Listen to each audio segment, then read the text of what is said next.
வணக்கம், இது உங்கள் தினக்கதிர். நடிகர் அஜித்குமார், சமீபத்தில் ஓய்வு பெற்ற இந்திய கிரிக்கெட் வீரர் ரவிச்சந்திரன் அஸ்வின், தொழிலதிபர் நல்லி குப்புசாமி செட்டி ஆகியோர் 2025ஆம் ஆண்டிற்கான தமிழ்நாட்டிலிருந்து பத்மபூஷன் விருது பெற்ற 3 பேரில் ஒருவர் என்று மத்திய அரசு சனிக்கிழமை அறிவித்துள்ளது. இந்த ஆண்டு அனைத்து மாநிலங்களிலும் 2வது மிக உயர்ந்த பத்ம விருதுகளை தமிழ்நாட்டில் 13 பேர் பெற்றுள்ளனர்.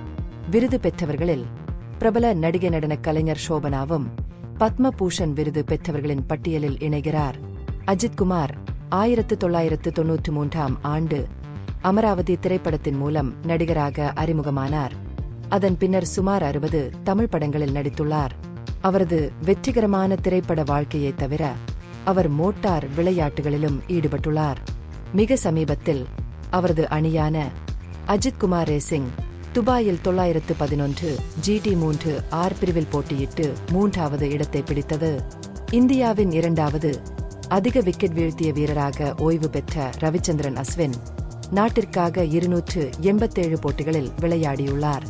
இதற்கிடையில் நல்லி குப்புசாமி செட்டி ஒரு முக்கிய ஜவுளி தொழிலதிபர், கொடையாளர் மற்றும் தமிழ்நாட்டில் கலை மற்றும் கலாச்சாரத்தின் முக்கிய ஆதரவாளர் ஆவார்.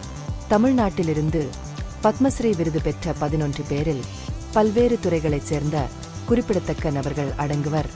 ஹட்சன் அக்ரோ புராடக்ட்ஸ் நிறுவனத்தின் தலைவரான பால் தொழில் முனைவோர் RG சந்திரமோகன் விருதுநகர் மாவட்டத்தைச் சேர்ந்தவர். பால் தொழிலுக்கு குறிப்பிடத்தக்க பங்களிப்புகளை செய்துள்ளார். பிரபல சமையல்காரர் K தாமோதரன், பத்திரிகையாளர் ஆசிரியர் லட்சுமிபதி ராமசுப்பையர் மற்றும் பறை கலைஞர் வேலு ஆசன் ஆகியோர் பத்மஸ்ரீ பெறுநர்களில் அடங்குவர். அவர்கள் அந்தந்த துறைகளில் சிறந்து விளங்குகிறார்கள். பத்மஸ்ரீ விருது பெற்ற மற்ற நபர்களில் மிருதங்க வித்வான் குருவாயூர் துரை, கோட்பாட்டு இயற்பியல் பேராசிரியர் MT ஸ்ரீனிவார் மற்றும் தெருக்கூத்து கலைஞர் புருசே கனப்ப சம்பந்தன் ஆகியோர் அடங்குவர். அவர்களின் குடும்பம் பாரம்பரிய தமிழ் கலை வடிவத்தை பாதுகாப்பதில் முக்கிய பங்கு வகித்துள்ளது.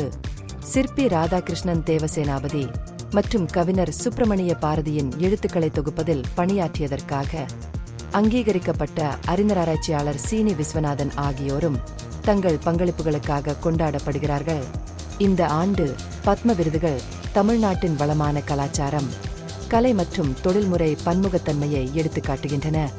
நடிகர்கள் மற்றும் இசைக்கலைஞர்கள் முதல் விஞ்ஞானிகள் மற்றும் தொழில் முனைவோர் வரை கௌரவிக்கப்படுபவர்கள் பல்வேறு துறைகளில் சிறந்து விளங்குவதற்கான மாநிலத்தின் விதிவிலக்கான திறமையையும் அர்ப்பணிப்பையும் வெளிப்படுத்துகிறார்கள்.